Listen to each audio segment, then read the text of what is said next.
Good afternoon. Welcome to the Monday, April 27th of 2026 public meeting of the Kingston City Land Bank's Board of Directors. My name is Mike. I'll serve as the meeting's moderator. We do ask that members of the public limit their comments to no more than 2 minutes per speaker. And with that, I turn the meeting over to our board chair, Mr. Aaron Chilwich. Good evening, everybody. We will start with our roll call by mayor and board member. Sarah DeLocho, board member. Joanna Dorman, board member. And on Zoom, Paul Heinz, board member. Rebecca Holderness, board member. Barbara Ioannidis, board member. wonderful. Thank you all. So first, I will entertain a motion to approve the agenda and accept the prior meeting minutes as uploaded to YouTube. Motion to approve the current agenda and approve the prior minutes as uploaded to YouTube. Correct. Second. All in favor? Yay. Aye. Great. It is unanimous. Portrait announcements. Really very little this month. I think the big thing which Mike just reminded me of is that on Friday the 8th, there will be a field trip to Build Like Modular's factory for all of those who would like to join. I'm sure there could be some carpooling from here. If not, you can meet in Sprinklers, New York, which is like a 90-minute drive. Yeah. 9 by 90. Yeah. That's kind of- So that is exciting.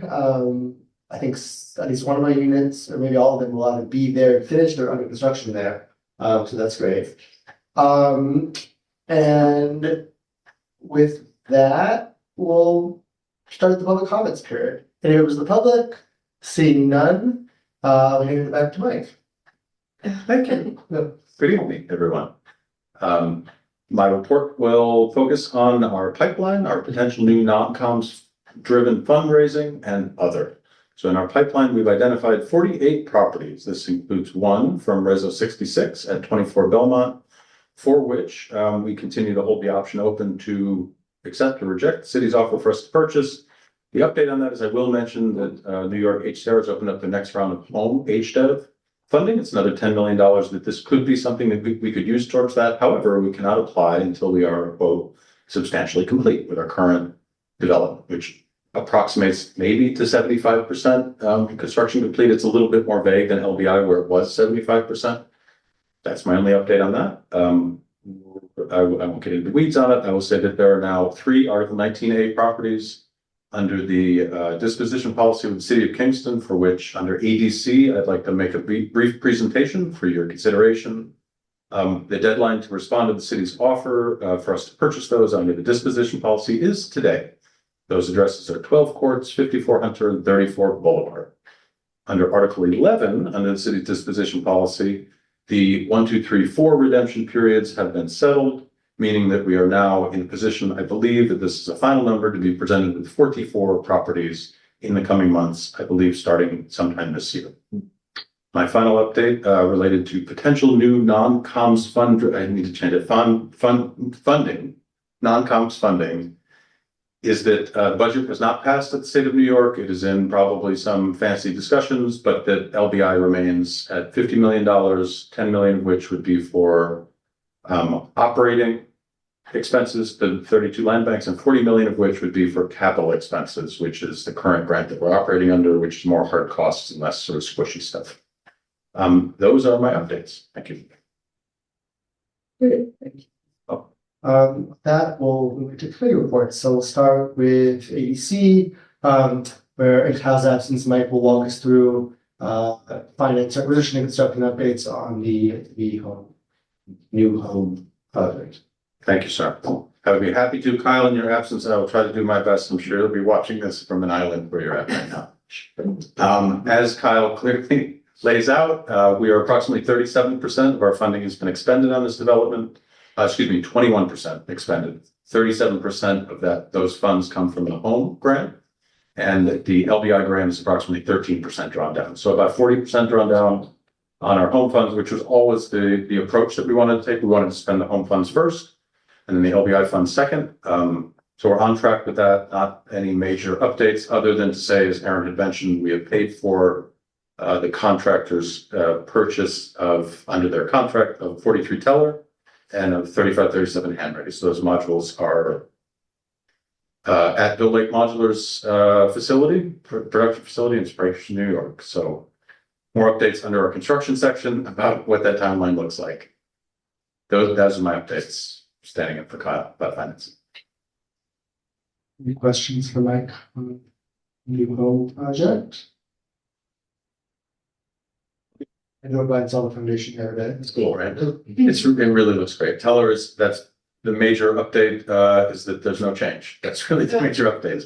So Teller looks great, although the true update is that we do have a delivery date for the Teller module for the purposes of a public meeting and the fact that I will be documenting it and sending it to comms, which I've agreed to. I won't say the date, but early May.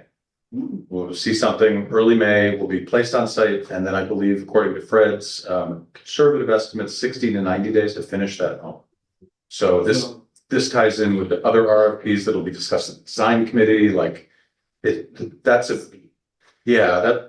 think that is a better example of what we can look forward to with this type of construction, as opposed to the other two that I also have updates on, which you may recall have some site challenges. Mm-hmm. So both 177 Murray and 3537 Hanratty have some reworks that are being done to their foundations by the structural engineer and the architect. I do not know when those are scheduled to be delivered, but when they are delivered, they will be bid by our general contractor, and we will review the pricing that's submitted to us. I do believe it will be significant. I don't know what that means as far as next steps and finger pointing and how did we get here, but I don't have any updates other than that's in process this month. If you have any questions, happy to answer them. To revisit it, we don't have anything like substantive to grab onto yet. So with that, 19A, I can do this. However you like. So why don't you walk us through the history of maybe this be all cliff notes. Yeah, give us the cliff notes again. Because I don't like to go into the detail. Yeah. Okay. So in your board package are photos of a map of each of the houses located in a Google map, and then photos of the front of each house. Those were taken approximately like January 7th. I've been back twice since then.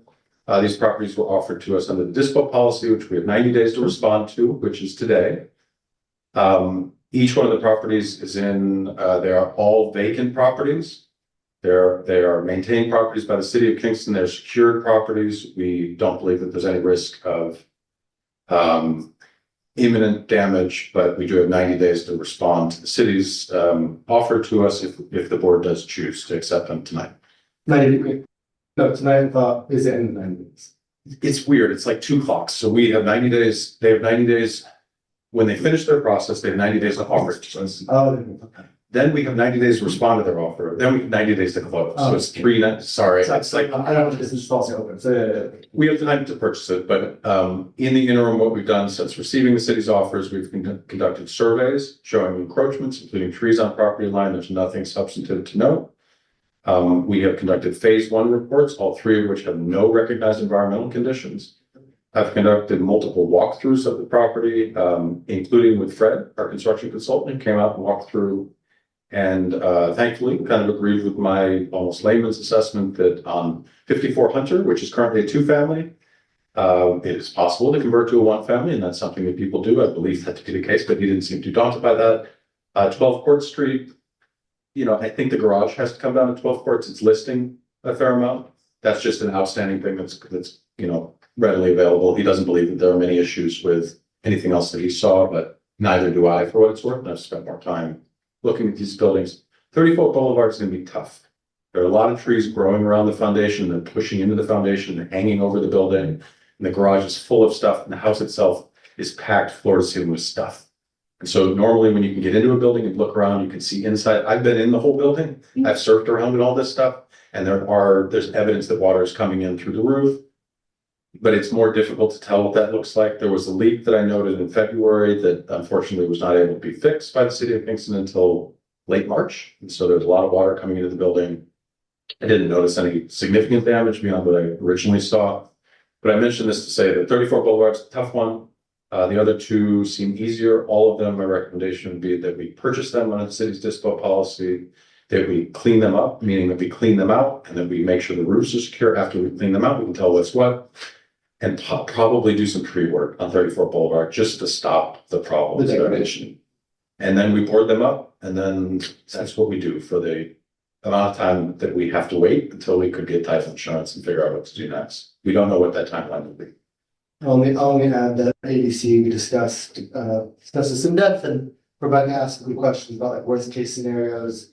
I think we all came away from it, thinking that we should accept the offer and discuss, figure out, I think per the agenda, figure out what AMIs, who the main targets, and we can navigate the disposition policy effectively. Totally.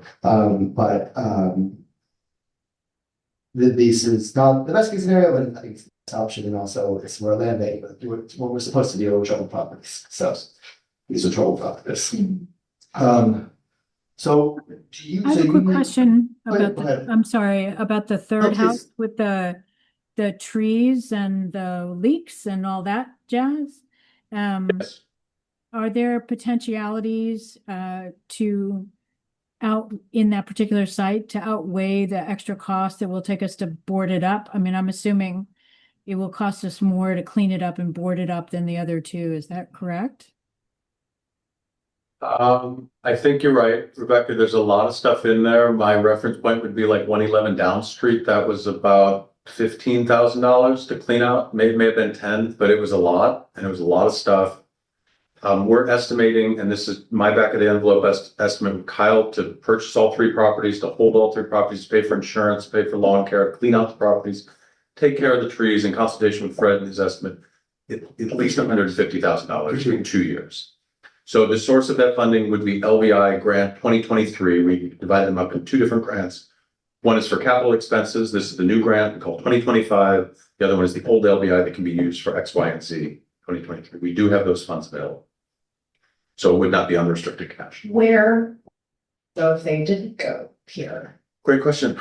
So possible uses could be acquiring new properties. Possible uses could be future developments and things that we might want to do in public spaces on, say, our open RFP for 46 grand, or my understanding, although I'm to verify this again tomorrow morning, is that we can use that grant to buy down the purchase price of the home. So we could be making our current round of new homes more affordable.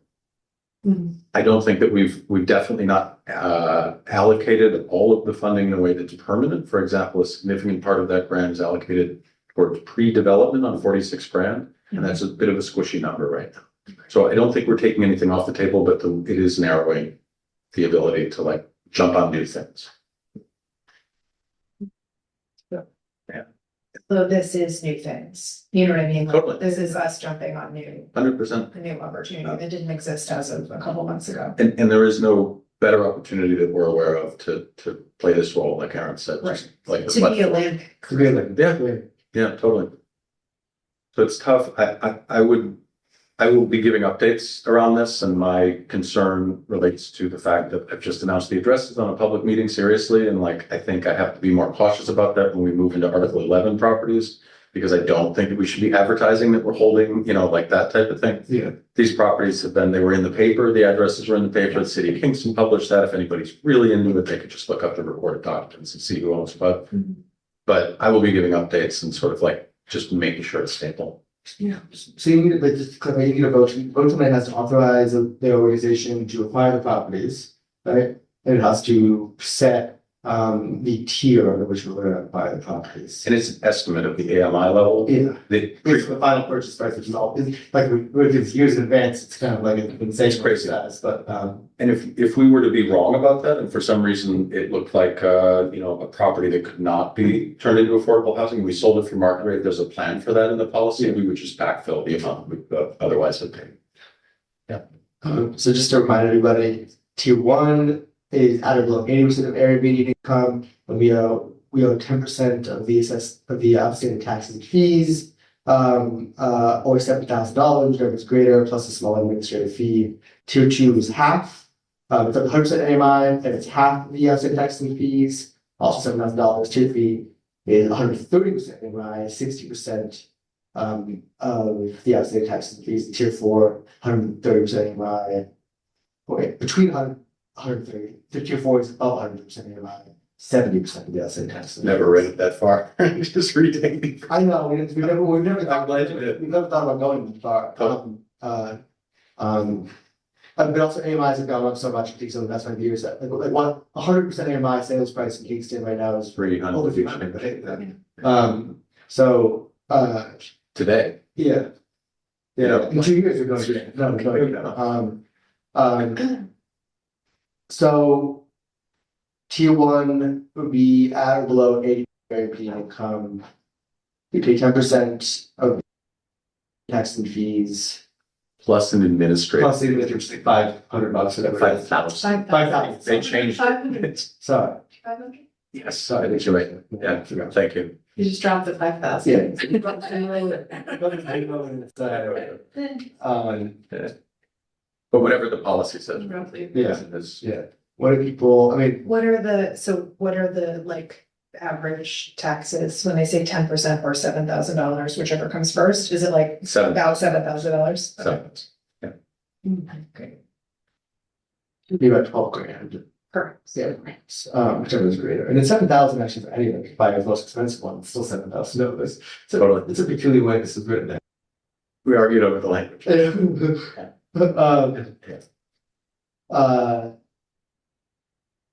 That's factored into the 150,000.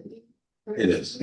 Guess what, why, and this is just, it goes back to the drafting, and I know that I read the drafts at the time, I just don't remember. Why is it that tier two and tier three, the percentages, like it jumps, tier one, tier two jumps 40%, and then tier two and tier three, it goes from like 10% to 15 tier two, and then to 16 tier three.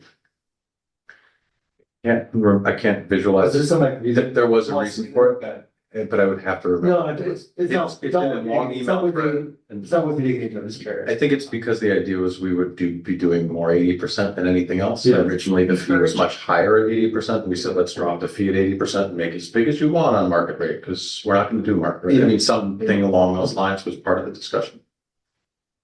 So in my mind, right, the only two real options here are tier one or tier two. Well, we would do tier one, and if we need to go to tier two because the pricing doesn't work that way, we adjust that to that when it comes. Yeah. So the vote would be on whether to accept Except the city's offer. city's offer and tier one or. Yeah, how would we phrase the 2 point designation? It's to specify that we're accepting them under the disposition, 2025 disposition policy, We under. expect to sell them at 80% AMI. Yeah, And then the so- dispo Yeah, policy dictates the rest. Under Williams, yeah. Uh, So I will entertain a motion to accept the city of Kingston's offer in Article 19A properties and propose to sell them to end user households at or below of 80% area median income. Motions. Any further discussion? Second. Second. All in favor? I, Alright, Barbara? Aye. there we go. And we are good. Alright, yeah, It's exciting. there you go. We're hoppers. Mike, 46 grand. Yes, sir. 46 grand. So RFP has been released. RFP is due back on the 4th of May. Kyle and I have been really going at it, talking to various, the RFP, just for context, is either architects who work with offsite construction providers or offsite construction providers who work with architects. So we have 21 folks on our list. We've received 19 questions. The RFI responses will be issued tomorrow. It feels like we're getting there, but also firms are reaching out from Brooklyn and like people up here hearing about firms from Brooklyn. Like the word is out there and I don't really know the magnitude of the response, but the questions are detail oriented and focused. And I believe also a critical piece of this will be to engage civil engineer right now. So I'm meeting tomorrow morning with a local civil engineering firm who I feel very strongly, we've worked with them in the past on trying to get water on Teller, for example. And I think the site plan work that we can do with them in advance of, but also with the selected party will like pay dividends now. We'll get that now. So those I think are my updates. If you have any other questions, I'm happy to like dig into any part of it. You guys do reviews kind of thing afterwards, or? Yes, I think we've done in the past is I forget exactly how we've done it, so Yeah. kind of open to discussion about how we would go about that, but We make recommendations to EDC in the past. That's generally what happens. Do you have sort of an idea of, do you want to be working more locally? Or Absolutely. going with? For anybody watching this, yes. That's, Yes. the numbers. But it's difficult because the modular providers, like where things are actually built, like Spraker's is the closest, and it's in New York, like closest that I'm aware of, and it's 90 minutes away. So it's Yes, some of them will come up from many hours, right? totally. I think what we need for this is a team of experienced local professionals associated with the like day-to-day granularity, like sitting in this room and talking about site plan and like having done that before, and sort of maybe some of the conversations related that would take place offline about, let's be honest about it, about parking. Yeah. And like those type of like working relationships, civil engineering and like, that type, getting that familiarity early on, I think requires local folks, but a modular provider. Yeah. The only caveat I'll make for you and Kyle, as you guys, Please. if there is somebody who's, not even like, I'm not talking like far flung in West Coast, but like New York City, who has a lot of expertise and background in this area, like Wilson, like you could do something where you hire an architecture firm that is a little further field, but have we hire a local firm to also kind of advise and consult and provide and stamp drawings, whatever we need locally to like Absolutely. be our person at the planning office. Absolutely. It's a really exciting and difficult recipe to get right, because you want that more broad experience, but you want the local familiarity, and then you need the modular relationship, which is also, within a geographic area. We talked to firms in Boston, for example, who had said that we were outside of their service area. And they were like, no, we don't deliver to New York. So we're honestly feeling our way along a little bit, but I am excited that we will have a lot of good responses and sift through those in accordance with bringing it to committee. So stay tuned. All right. That's fine. That's ABC, and I'll pass it over for finance. Great. Pretty low key this month. We reported in March, obviously, this is the April meeting. The final 2 Keystone houses sold, so that's reflected in the budget. There is, for the March finances, accounts receivable, which represents the balance on 488 Hasbrook, which was deposited April 1st. So as of the end of March, it hadn't quite hit the books yet. There were 2 LBI requisitions that were both prepped in March and also funded in March, which is great. We opened a new 360-day CD for $250,000 with an APY of 3.03%. There's a couple CDs that are no longer posting their interest monthly, so there's like a decrease in the amount of interest we're getting per month. But this will be reconciled. CDs actually mature. 100%. Okay. All of our expenses are on track and remain within budget. And then work is continuing on the audit. There are still some, things that they're requesting from Stacy. She's been trying to send them information as much as she can, and is working as diligently as possible. Things take time. So that is it. Thank you. Thank you. Everything's in good shape. With that, we'll entertain motion to accept the treasurer's report. Motion to accept the treasurer's report. Second. Barbara? All in favor? Aye. There's Barbara, all right, treasurer's report. Thank you very much. Sure. My computer does not go to jet. This is. Great, we will now go to comms, for any updates in comms. Are there any updates with comms this month? So we don't have too many updates, but at our last committee meeting, we revisited the Google form that we want to send out to homeowners just to gauge interest, if any, for including them in our external comms. So I got some feedback from Paul and Sarah. I've updated the Google form to incorporate that feedback, and Mike and I are working on the distribution list and timing. Nice. That's Yeah. great. Thank you. And please take photos on the tour on May 8th. Okay. Great. We also submitted our request to Sharifa's office. It's a general operating grant. How much do we ask for? 50K?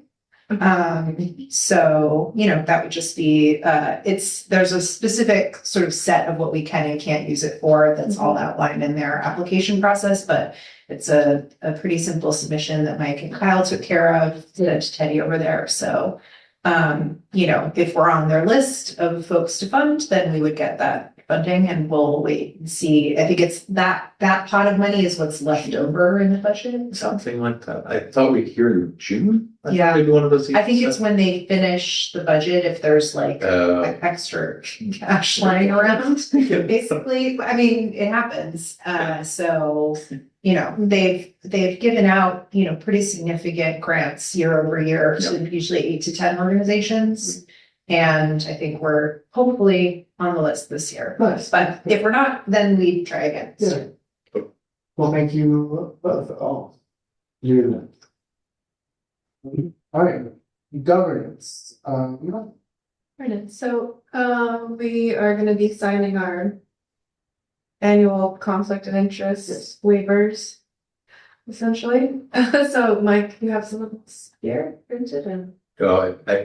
I thought that we were reviewing, to see if Are we we? want to make any changes. If you don't want any changes to them, I can bring them to the next meeting. I'm happy to do that. Do you want me to do that? Yeah, so Okay. I don't think we have the, we talked about this, so. Okay. I don't think that We can always- anything needs to be changed. We're not changing that. I looked at I think it. we did it last year. We're not changing that. I think we changed it last year. Okay, so next month, That's fine. in the meeting, do you want me to email it around before? So, Yeah. okay, you got it. Thank you. Sorry, yeah, no, of course. We changed the like. The media. Something. That was somewhere in the bottom. Mhm. Yeah, okay, yeah, you're right. So, and then we met with a potential candidate for board member, and we are in the process of discussing that. Let's find a time. That's fine to I time. don't speak with you. So, yes, I sent an email, respond to my email. I know it's But yeah, let's find a time to do that. So that's really it. On the government side, we did also review our charter. And we'll be looking into, maybe some changes around how we govern the organization as a whole as far as, our role in working with other committees and kind of keep a state of the union around what it looks like for us as a working board. And that's it. Thank you. And finally, design committee, there is a landscaping RFP, which is also due back soon. Rebecca. Hi, I can't really understand what you're saying. Do you want to talk about landscaping by any chance? I said there was a landscaping RFP that is out there due back soon. Okay, is that what you said? I have a question, sorry, before we go on. Is the operating grant that comes from the budget, is that something that we have applied for before? Or is this the first year for us to do that? And do I have that right? Huh? Yeah, it's the first year. It's the first year. Awesome. I just think that's exciting. And it has the grant, I don't know. Okay, I'll ask you personally when I'm not yelling down a big room some other time more about the grant, but I'm excited that we applied for it. And did we apply for anything from the Kingston Common Futures last year? We did, not last year, but was last year the first year? Last year was the first year, I think. I think we had a date or we talked about I it think we talked about it and then didn't. and it didn't. I guess, yeah, you're right. It wasn't the right fit. Yeah, I just remember reading that and we talked about it, yeah. Okay, Talked about it, not apply, yeah. okay, just curious. I probably am going to go to their grant review. They have a review meetings about the grant process. So if you have anything to say about it, please let me know. Okay, to bushes and trees. that's what you want me to talk about, right? Give me a hands up. Yeah, Yeah. Okay. We have had several responses to the RFP, but as far as I know, Mike, we have not had an actual proposal yet. That's correct, right? That's correct. The RFIs were due today at 5 o'clock and the RFP is due on the 4th of May. Great. And we have a couple of people that look really promising. We have one particular group of landscape designers that seem really well aligned with our particular intent and aesthetic, and might be a good relationship. Mike and I agree would be a good relationship to build. So hopefully they'll, send something forward that we could accept if it continues to be a leader in the pack. Is that fair to say, Mike? Yeah, I think we should talk about whoever submits everything. I did have a question about what committee we should bring it through. Maybe design seems right with like finance and EDC. I don't want to make a big thing out of it. but we I'm just fine have with to that. Yeah, I don't mind that. Keep it in design. Design ways, yeah, one of them, I think is. Probably talk to finance about the For budget. the budget for it, yeah. Sure. But we also, yeah, I mean, yeah, because we'll spend more than like the amount, probably, yeah. But either one of those is fine with me. Yeah, I don't have preference. Cool. Well, that's great. Thank you, Rebecca. Thank you. And just to know, when you talk towards Mike, it's a Oh, little hard sorry. to understand what you're I- saying. Mike was just asking, what committee, it should go to, he put it in design, if the RFP responses, when they come back, if it should go to design for review or to ADC for review, and I said, if it's been through design with you right now, I think it's fine if it stays in design for, recommendation to the full board. I think that's excellent. And yeah, we're looking forward to planting some trees. So thank you. Absolutely. Groovy. Well, with that, is there any new business tonight? Or is the second, seemingly short meeting we've had in a row?